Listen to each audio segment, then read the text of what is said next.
మనం ఇజ్రాయెల్ వెళ్ళడానికి ఎన్ని రకాల వీసాస్ అయితే ఉన్నాయి, శాలరీస్ ఎంత ఇస్తారు, ప్రాసెస్ ఎలా ఉంటుంది, ఎలా అప్లై చేసుకోవాలని ఈ వీడియోలో క్లియర్ అయితే చెప్తాను. Hello friends, welcome back to YouTube channel. నా పేరు సునీల్ కుమార్. అబ్రాడ్లో ఉన్న వర్క్ వీసాస్ గురించి, విజిట్ వీసాస్ గురించి, స్టడీ వీసాస్ గురించి వీడియోస్ అయితే చేస్తుంటాను. కొత్తగా మన ఛానల్ని చూస్తుంటున్నా, ప్లీజ్ మన ఛానల్ని లైక్, షేర్ అండ్ సబ్స్క్రైబ్ అయితే చేయండి.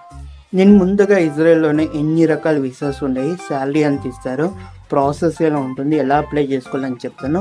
అదైన తర్వాత ఎస్పెషల్లీ కేర్ టేకర్ వీసాస్ గురించే చెప్తాను.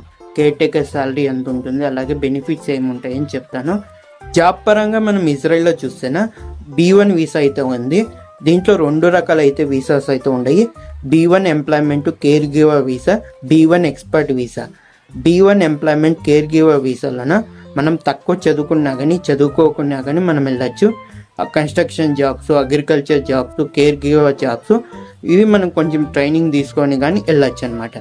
దీనికి మినిమం శాలరీ అనేది 1,50,000 అయితే ప్రొవైడ్ అయితే చేస్తారు. ఇంకోటి అయితే B1 ఎక్స్పర్ట్ వీసా.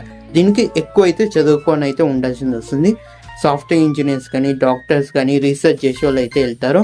దీనికి మినిమం శాలరీయే 6 to 7 lakhs అయితే ప్రొవైడ్ అయితే చేస్తారు. ఈ వీసాకి కానీ 1 year వ్యాలిడిటీ అయితే ఉంటుంది. ఎవ్రీ ఇయర్ మనం రెన్యూ అయితే చేసుకోవచ్చు. ఇజ్రాయెల్లోనూ జాబ్ కోసం అయితే చాలా డిమాండ్ అయితే ఉంది. మనందరికీ తెలిసిందే, ప్రతి సంవత్సరం లక్షల్లోనే ఇజ్రాయెల్కి ఇండియా నుంచి అయితే వెళ్తారు చాలా రకాల జాబ్స్ కోసము. మనకు ఇజ్రాయెల్కి జాబ్కి అప్లై చేయాలంటే 2 రకాలుగా అప్లై చేసుకోవచ్చు. ఇజ్రాయెల్ గవర్నమెంట్ అలాగే ఇండియా గవర్నమెంట్ అయితే టైఅప్ అయితే చేసుకున్నారు. మనము టామ్కామ్, NSDC ఇలా గవర్నమెంట్ ఏజెన్సీ ద్వారా మనం అప్లై చేసినా చాలా తక్కువ కాస్ట్లోనే మనం ఇజ్రాయెల్కి అయితే వెళ్ళచ్చు. 2వ రకం అంటే మనం ప్రైవేట్ ఏజెన్సీ ద్వారా అప్లై చేయాల్సి వస్తుంది. వీళ్ళతో మనం అప్లై చేసినా ఆస్తులు అమ్ముకునేంత కాస్ట్ అయితే చెప్తారు. చాలా ఎక్కువ కాస్ట్ అయితే పడుతుంది. A2 student visa. ఈ వీసాతోనే మనం ఇజ్రాయెల్లోనే చదవడానికి అయితే వెళ్తాము. ప్రతి ఒక్కరికి వచ్చే వీసా అంటే ఇదే స్టూడెంట్ వీసా. చాలా ఈజీగా ఉంటుంది వీసా ప్రాసెస్. కానీ మనము bachelor degree, master degree, PhD ఇలా చదవడానికి అయితే వెళ్తాము. మనకి ఫీజు చూసుకుంటేనే 5 లక్షల నుంచి 15 లక్షల వరకు అయితే ఉంది. అది ఇన్స్టిట్యూషన్ బట్టి, యూనివర్సిటీ బట్టి ఉంటుంది. వన్స్ మనం చదివిన తర్వాత మనము వర్క్ వీసాకి చాలా ఈజీగా అయితే కన్వర్ట్ అయితే చేసుకోవచ్చు. ఇజ్రాయెల్లోనే మనం చదువుతున్నప్పుడు కొన్ని కోర్సులకి అయితే మనం పార్ట్ టైం కానీ చేసుకోవచ్చు అనమాట. A3 క్లర్జీమ్యాన్ visa.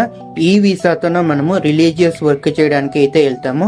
అక్కడ ఇజ్రాయెల్లో ఉన్న రిలీజియస్ ఇన్స్టిట్యూషన్స్ మనకి ఇన్విటేషన్ పంపిస్తేనా అదైన తర్వాత వర్క్ పర్మిట్కి అప్లై చేస్తాము. అలా మనము రిలీజియస్ వర్క్ చేయడానికి అయితే ఇజ్రాయెల్కి అయితే వెళ్తాము.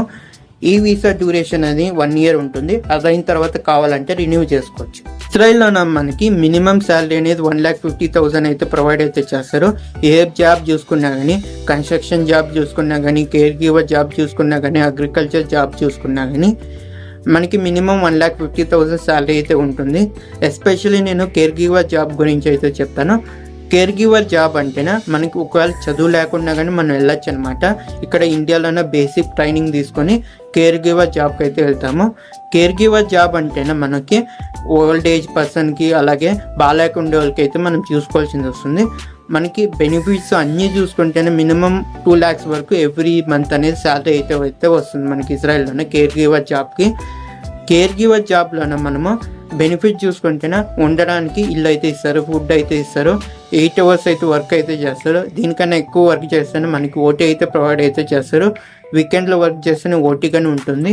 ఇవే కాకుండా మనకి ఇన్సూరెన్స్ కానీ ప్రొవైడ్ అయితే చేస్తారు. ప్రతి సంవత్సరము పెయిడ్ లీవ్, సిక్ లీవ్, అలాగే ఫెస్టివల్ లీవ్స్ అయితే ప్రొవైడ్ అయితే చేస్తారు. ఇవే కాకుండా మనకి ఇంకా చాలు ఇజ్రాయెల్లో వర్క్ చేయడం, ఇంక ఇండియాకి వచ్చేస్తాం అనుకున్నప్పుడు మనకి పెన్షన్ కానీ ప్రొవైడ్ అయితే చేస్తారు.